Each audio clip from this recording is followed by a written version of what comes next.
Ooh. One of the cons of riding in the winter is that you don't have much daylight. Fuck, it's already getting dark. Alright.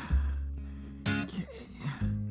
Alright, what's up everybody? So for this episode, I'm going to talk about the positives of being a YouTuber or a motovlogger, which is a follow-on topic from my previous episode, which is talking about all the negatives and the cons. I wouldn't say all of it, but some of the key points that I experienced in the last 2 years of being a motovlogger and content creator for YouTube. So without further ado, let's get going.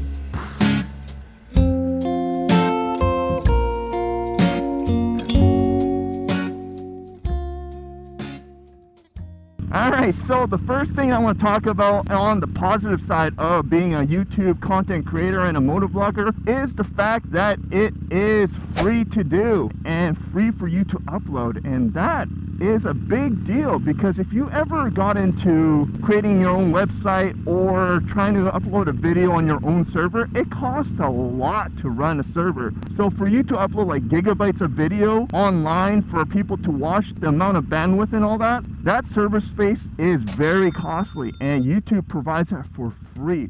And as long as you make a Google account, you can make, I think, almost limitless amount of channels as long as they still remain active throughout the year. But what I'm saying is it is free for you to trial out, and honestly, audience is out there for every little subject, every little niche. So don't be afraid to start one because, again, it is cost free as long as you have a working camera that you can digitize and a method to edit a video. And sometimes you can just edit a video on your phones. In fact, there's a lot of free softwares out there. I still use the free program called Shotcut, and I use that for my entire channel. Another positive side of being a YouTube content creator is flexibility. And let's change the scenery so you guys can see how flexibility works for a content creator. I'm gonna open up. That was the worst way to open it up. This is brutal. Flexibility. Just like right now, I am in the middle of needing to do dishes for my house here. And yeah, being on YouTube is great because you can choose the time and location on when you want to film and when you have to edit. And it really just revolves around your schedule and what you want to do and how you prioritize your life. And just as a warning, it does get pretty addicting, and it's really easy for you to get sucked into this YouTube career or hobby. And more you'll feel like you have less and less time, as I discussed in the negative side. But what I'm saying, the positive end of all this is the fact that you actually have the power to stop when you want to or when you have to. Just like when I took like a 2-week break or like 3 to 4 hiatus because of my personal issues with YouTube or in life in general. Some people take like a 6 to 1 year break, and the viewers that were a fan of your work will come back eventually to watch your stuff when you start picking it back up again. So in general, having flexibility is very good for a hobby, and that's kind of how all YouTube channels start, as a hobby, until you make it into more of a serious career and potentially an income generator, which is the next topic I want to talk about.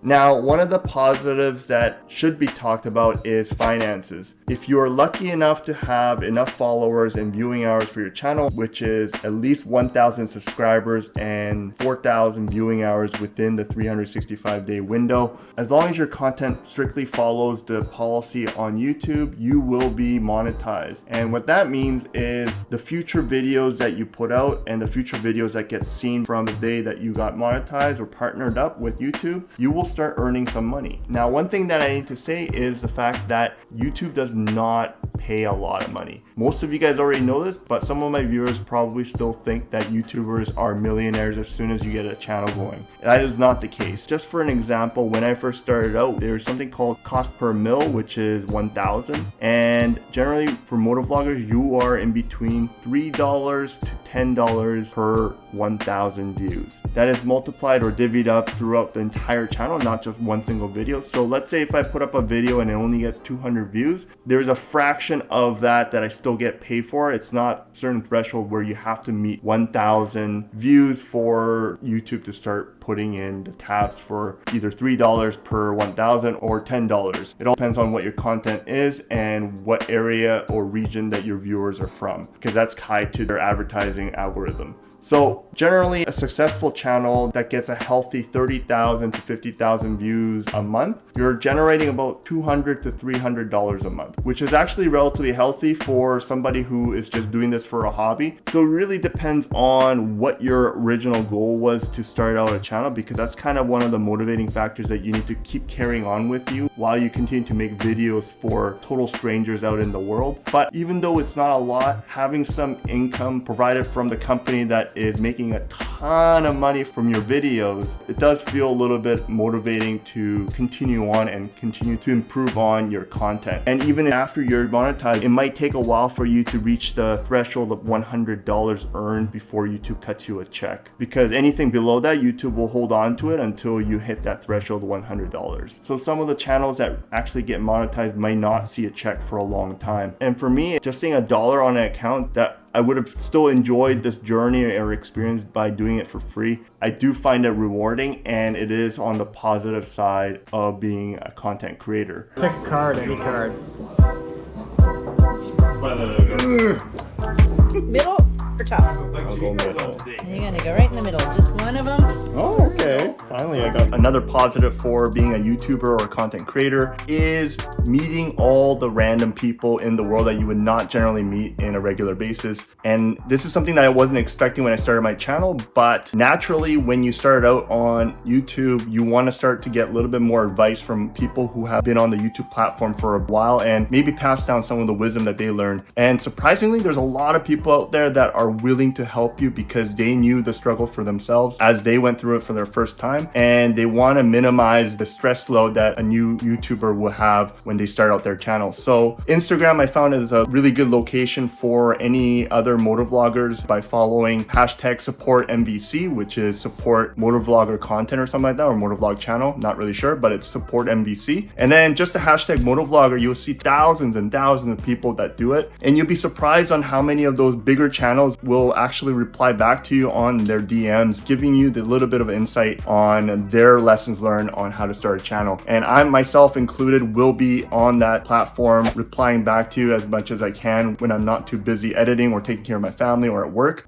But I found myself that was a great place for us to communicate with each other and meet people that have the very similar interests on creating online content for YouTube, as well as talk about subjects for motorcycling. So I found that as a really big positive, because it is something that it's hard to discuss at work or just from your close social circles, because they can't really understand what you're going through as a content creator. All right, so the last thing that I want to talk about in terms of what positive points do I have of being a YouTube content creator is it's a platform that you can unload all of your creativity towards. And there's a lot of artistic people out there. Now, it doesn't mean you have to be like amazing artist or digital content creator or anything like that.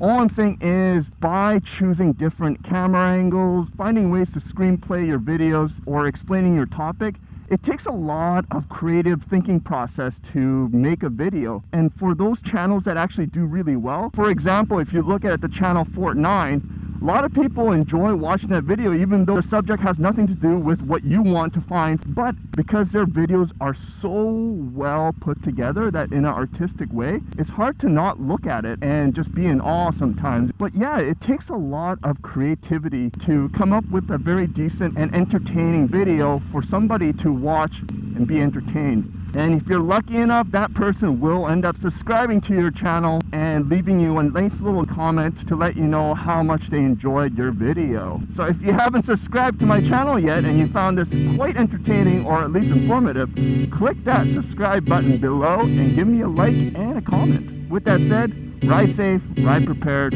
ride on. Peace.